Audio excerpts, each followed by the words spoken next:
అందరికీ నమస్కారం. నేను మీ రవి వాసుపల్లి. డైరెక్ట్గా టాపిక్లోకి వెళ్దాం.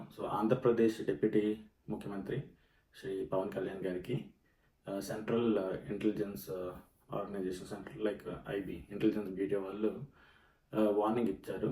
ఏంటంటే అతని లైఫ్కి థ్రెట్ ఉందని, కొంచెం జాగ్రత్తగా ఉండమని ఇన్ఫర్మేషన్ ఇచ్చారు. బట్ ఎవరి నుంచి థ్రెట్ ఉందనేది చెప్పలేదు.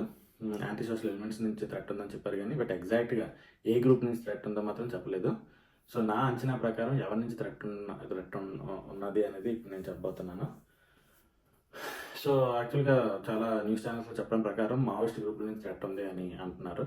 బట్ పవన్ కళ్యాణ్ గారు ఏం చేశారని మావోయిస్టుల నుంచి థ్రెట్ ఉంటుంది? పబ్లిక్ అగేన్స్ట్గా లైక్ బాక్సైట్ మైనింగ్స్కి ఎవరికి పడితే వాళ్ళకి లీజ్కి ఇవ్వడం, లేకపోతే మిగతా యాంటీ పబ్లిక్ విధానాలు ఏమైనా అవలంబిస్తేనో అలా చేస్తే మావోయిస్టుల నుంచి థ్రెట్ ఉండాలి. కానీ అన్ని ప్రజలకి అనుకూలంగా చేస్తాను అని చెప్తున్న వ్యక్తి మీద మావోయిస్టులకి ఎందుకు పగ ఉంటుంది? మావోయిస్టులు ఎందుకు చంపడానికి ట్రై చేస్తారు? యాక్చువల్గా పవన్ కళ్యాణ్ గారికి థ్రెట్ మావోయిస్టుల నుంచి లేదు. నా అంచనా ప్రకారం ఈ శాండిల్వుడ్ స్మగ్లర్స్, ఎర్రచందనం స్మగ్లింగ్ చేసే వాళ్ళ దగ్గర నుంచి థ్రెట్ ఉంది అని నేను అనుకుంటున్నాను. మీకు గుర్తుండే ఉంటుంది. నాలుగు చంద్రబాబు నాయుడు గారి మీద అటాక్ అలిపిరిలో ఎవరు చేయించారో మీకు తెలుసు కదా. కొల్లం గంగిరెడ్డి, అతను కూడా ఎర్రచందనం స్మగ్లర్.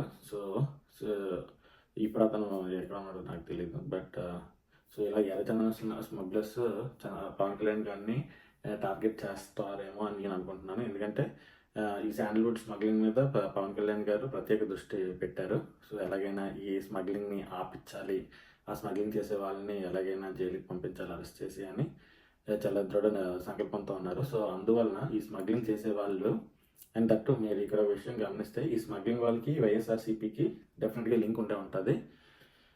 ఇందులో వైఎస్ఆర్సీపీ వాళ్ళ అడ్వాంటేజ్ ఏంటంటే, పవన్ కళ్యాణ్ గారికి ఏదైనా అయితే ఈ ప్రభుత్వ వైఫల్యం అని వాళ్ళ మీద నెట్టేయచ్చు. టీడీపీ గవర్నమెంట్ ఫెయిల్యూర్ అని కాపులను రెచ్చగొట్టచ్చు. ఆ విధంగా కాపుల సపోర్ట్ మళ్ళీ వైఎస్ఆర్సీపీకి వచ్చే విధంగా ట్రై చేసి ప్రొజెక్షన్ చేసుకోవచ్చు అనమాట. ప్రభుత్వ వైఫల్యం అని చెప్పేస్తారు టీడీపీ వాళ్ళు. పైపెచ్చు టీడీపీ వాళ్ళే కావాలని చేయించారని కూడా చెప్పొచ్చు. ఎందుకంటే రేపు పొద్దున్న సీఎం అడుగుతారేమో, సీఎం సీట్ కూడా కావాలి, సగం సగం షేర్ చేసుకుందాము అని అంటారేమో అని చెప్పి టీడీపీ వాళ్ళు ఇదంతా చేయించారని కూడా వైఎస్ఆర్సీపీ ప్రోపగండా ప్రచారం చేయొచ్చు.